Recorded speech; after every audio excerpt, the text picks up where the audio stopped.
for a while. No kidding. Which is why I got good at Out of baseball. sight, out of mind. I remember playing baseball as a kid. I was always a catcher, and I was a good catcher too, man. I was pretty accurate from one, and I had an arm. You know, I could throw the ball 90 miles an hour. I just couldn't do it very accurately as a pitcher, so thus I became a catcher. But I had more throwouts, probably more throwouts in our. Well, back then we were class 3. I probably had more throwouts early on in baseball. Okay. Mm-hmm. I mean, it's had a ball doing it too, man. You were not making it to second base. Somebody, bam, Not on my watch. Hell no. And I did not pull my cup out of my pants and chew on it once in a ball game. I guarantee you that never happened again. Oh, man, that's so crazy. But I say that because I'm at my grandson's belt ceremony this past Saturday. He's in Taekwondo. You have to test for your belts and all that mess. I didn't realize you didn't have to test for your bottom belt. They kind of put them through the motions, but you don't have to test for your everything else. Beyond that, there's something that they have to achieve the stripe and to achieve the next color and so forth. But so as the instructor's talking about pride and how well it makes your kids focus and how it's much easier to keep a child's attention when they're in martial arts. There should have just been balloons in the building touching the ceiling. He's looking up and looking over and spinning around and practicing his air kicks like a bad air guitar player. Bless his heart. He can't stay still. Now, to preface everything, my grandson is on the spectrum, which means he's autistic. Mildly, but he's autistic. And so for him to stay still is a form of torture. There's got to be something wrong if he's ill. I mean, he's sicker than sick or something, right? So he's getting better at it. I'll give him that. But, man, it is hell on him to control himself. He's still. And I got to remembering way back when I was playing youth ball, like coach pitch and then getting into regular pitch and being out in the outfield and thinking, boy, Mom would sure like these flowers. So you start picking up the weeds and everything and making a bunch of flowers. And then the ball gets hit to you and you don't realize it. Dude, that reminds me. I don't know why, but, man, when I was really young, soccer caught my attention. I have no idea why. But, like, my mom says, I was even talking about teaching my little brother how to play soccer when I was, like, 3 years old. But when I finally get to be first grade, we moved from Tulsa to a suburb to the south of here, Bixby. And just to get me to meet some kids, I guess, probably, my parents put me in soccer. Well, man, I'm 5, 6 years old playing ball. And it's like beehive ball when you're that young, man. Wherever the ball is, everybody on the field pretty much is around it. Well, they had it on the other end of the field. I was playing a defender. So there was 3 defenders back there and the goalie. And we started, no, there's 2 defenders. Me and another kid were a defender and the goalie. So we get bored and end up getting in the goal, and we're climbing up the net upside down like it's cargo net. like that rope web that they have at every zoo. Yeah. Yeah. I got you. So we're climbing up through there. Well, just by chance, I hear like the parents all yell, and I look over my shoulder, which I'm hanging upside down. They've kicked the ball out of that beehive, and it's coming down to our end of the field. So we got to get out of this net, and we just kind of panic, start trying to get out of this net really fast. Well, it ends up with the other team scored a goal because I was hanging by a cleat upside down.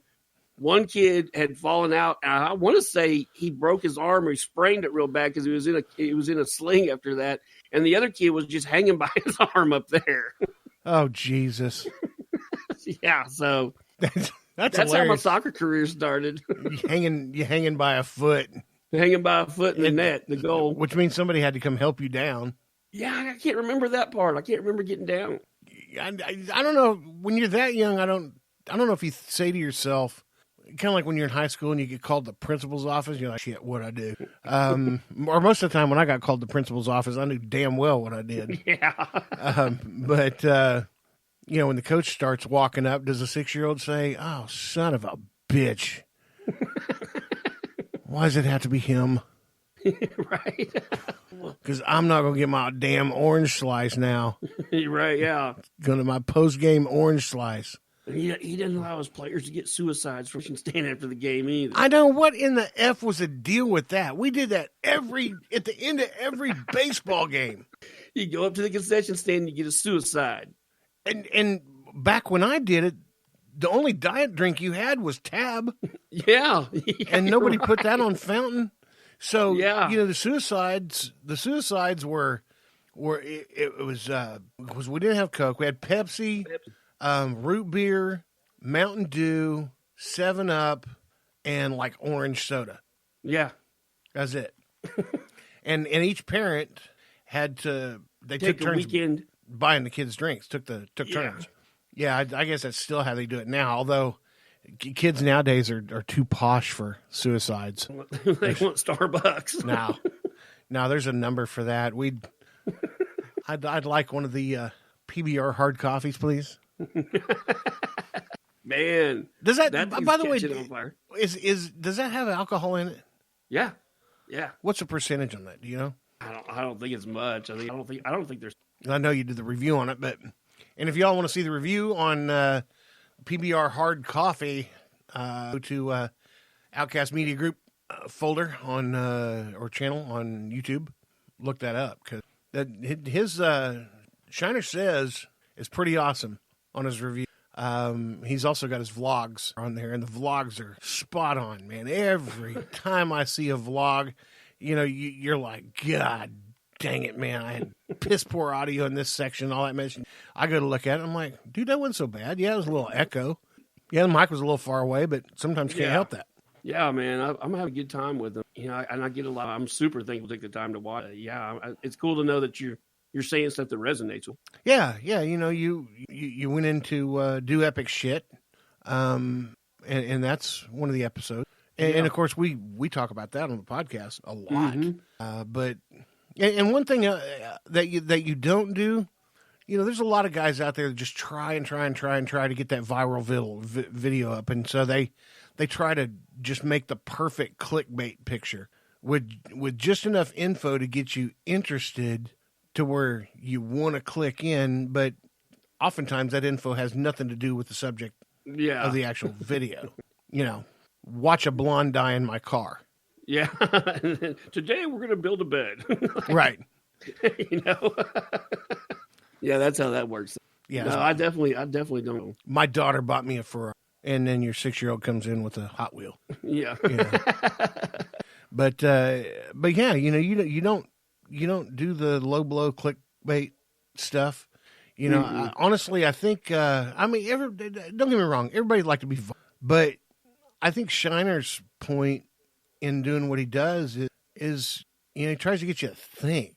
And if that can affect one or two people, hell, that's just as good as a thanks or a viral, Some stuff can be that you post can be sensitive. Look at Podcast Laney.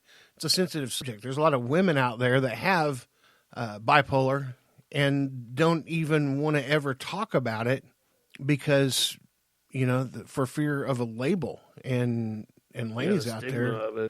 Yeah, Laney's out there like, hey, I got it. And you know what?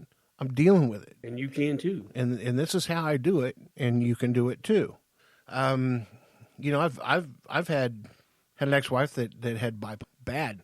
And you know what? I dealt with it way better than I ever thought I could. That was not the reason that we split. Her bipolar had nothing to do with us. Did it wear on me at times? You bet. But if you're a decent spouse, you don't let things like that get in the way. The thing about it is she and I were good friends before we decided to date and get married. Did you know she had buttons? Yeah. Look at me getting in your business. Yeah, no, I totally knew. I totally knew what I was getting into. But we were awesome friends. Like not too far off from where you and I are, except for your, and I'm not going to date, but we were buds, and she was my first best friend after my buddy died in the motorcycle, and she was kind of that friend I needed who At that time. Yeah, and nothing was ever, it's not like we were FWBs or anything like that at the time. Not at all. She was just a friend who was there when nobody else was, and I appreciated that, and it grew into a better friendship, and then all of a sudden we made a stupid mistake of being drunk and finally crossing that line a little bit, and then thought, well, we should date then. We should get married. And we stayed married for a couple of years, and then we were like, we probably shouldn't have done this. We were way better friends than we are. We need a doer. Yeah, so, and we split, and it was amicable, and we still talk. She's still a friend, just not near as good a friend as she used to be. But a lot of that is sidelined by her husband. He doesn't think that women should have male friends, and I'm like, whatever, my wife's fine with it, but whatever. And that's okay. But, anyhow, Lainey's got a good podcast. It's sensitive, so she puts it out there. For real. Yeah. Beans has got his podcast. He puts stuff out there that he wants to put out there. We put stuff out there that our main goal is not to inform you on the podcast. Our main goal is just to get you through your day and make you chuckle. We don't have a set agenda. We don't claim to be informative at all. No. The only agenda we have on our podcast is, getting to the end of the podcast and not looking stupid. And we don't always succeed at that. No, hardly ever. Yeah, we're 1 in 37 for that or whatever. Yeah, right. Yeah, right. So, anyways, speaking of podcast, we are at the tail end of this one, and I have nothing else to add other than Nashville. Y'all get better. For those who lost their lives, feel bad for the families, but everybody rebuild and everybody go on. It's one of those things you got to be resilient. So, hearts are with you, Nashville. My name is Big Titty, and I will see you later. Love you. Bye. And you guys get out in the ass, leave your mark on the world. Shiner out. Beans. This podcast sucks.